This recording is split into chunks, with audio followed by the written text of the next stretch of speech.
Talk நேயர்கள் அனைவருக்கும் என்னுடைய முதற்கண் வணக்கம். நான் உங்கள் அட்சய ஜோதிடர் ரா. ரகுபதி.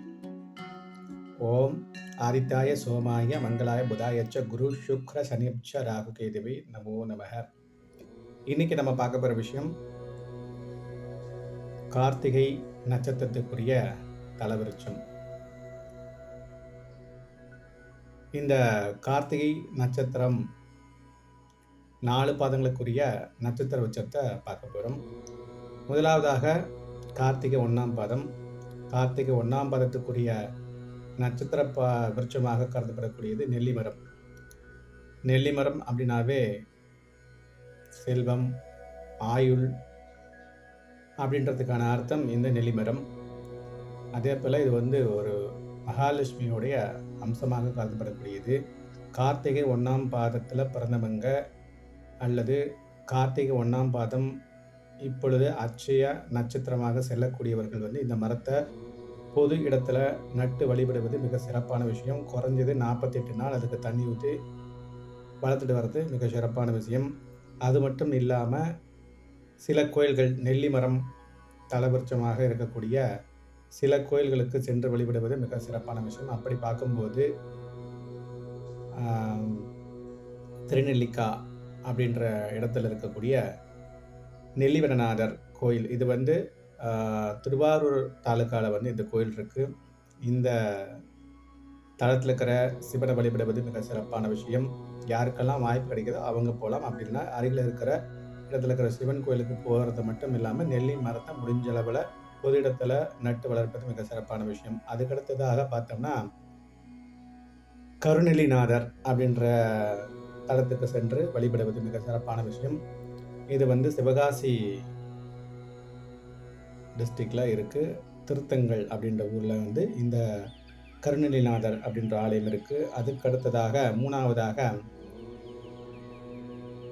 பூந்தமல்லி பக்கத்தில் இருக்கிற சித்தர்காடு அப்படின்ற இடத்துல நெல்லையப்பர் அப்படின்ற தலம் இருக்கிறது. அந்த இடத்துல சென்று வழிபடுவது மிக சிறப்பான விஷயம். அதுக்கடுத்ததாக கார்த்திகை 2ஆம் பாதம். கார்த்திகை 2ஆம் பாதத்துக்குரிய நட்சத்திர விருட்சமாக கருதப்படக்கூடியது மணிப்புங்கம். மணிப்புங்கம் இந்த மரத்துக்கு உடைய தளத்தில் சென்று வழிபடுவதோ அல்லது இந்த மரத்தை நட்டு வளர்ப்பது மிக சிறப்பான விஷயம். கார்த்திகை 2ஆம் பாதத்தில் பிறந்தவர்கள் அல்லது கார்த்திகை 2ஆம் பாதம் அட்சய நட்சத்திரமாக செல்லக்கூடியவர்கள். இது திருமருகல் அப்படின்ற ஊரில் நாகப்பட்டினத்தில் இருக்கிறது இந்த கோயில். இந்த கோயிலுக்கு சென்று வாய்ப்பு கிடைச்சா வழிபடுவது மிக சிறப்பான விஷயம். ரத்னகிரீஸ்வரர் அப்படின்ற ஆலயம். 3ஆவதாக கார்த்திகை 3ஆம் பாதம். கார்த்திகை 3ஆம் பாதத்துக்குரிய தலபட்சமாக கருதப்படுகிறது வெண்தேக்கு. அந்த வெண்தேக்கு தலபட்சமாக இருக்கக்கூடிய கோயில்கள் பெரும்பாலும் இல்லை. வைத்தீஸ்வரன் கோயில் இது இங்கே இருக்கிறதா நம்பப்படுகிறது. அதனால் இந்த கோயிலுக்கு சென்று வழிபடுவதும் இல்லை வெண்தேக்கு நர்சரியில் வாங்கி உங்கள் அருகில் இருக்கக்கூடிய பொது இடத்துல நட்டு வழிபடுவது மிக சிறப்பான விஷயம். அடுத்ததாக கார்த்திகை 4ஆம் பாதம். கார்த்திகை 4ஆம் பாதத்துக்குரிய தலவிருட்சமாக கருதப்படக்கூடியது நீர்வேங்கை. இந்த நீர்வேங்கையை நட்டு வளர்ப்பது மிக உத்தமம். அதுபோல் இந்த நீர்வேங்கை தலவிருட்சமாக இருக்கக்கூடிய 3 கோயில்கள் என்னென்னு பார்த்தோம்னா திருவேற்காடு வேதபுரீஸ்வரர் அந்த கோயில் இது சென்னையில் இருக்குது. அதே போல் திருவேங்காடு சுவேதாரணேஸ்வரர் அப்படின்ற கோயிலும் மிக பிரசித்தி பெற்றது. அதே போல் திருவண்ணாமலையில் பல இடத்துல இந்த நீர்வேங்கை இருக்கிறது. அதனால் திருவண்ணாமலையுடைய அருணாச்சலேஸ்வரர் கோயிலுக்கு சென்று வழிபடுவது மிக சிறப்பான விஷயம்.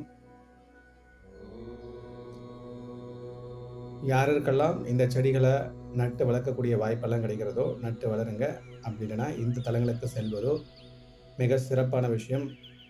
அடுத்த சந்தர்ப்பத்தில் ரோகிணி நட்சத்திரத்துக்குரிய தலவிருட்சங்கள் என்னென்னு, ரோகிணி நட்சத்திரத்துக்குரிய விருட்சங்கள் என்னென்னு நெக்ஸ்ட் வீடியோவில் பார்ப்போம். நன்றி, வணக்கம்.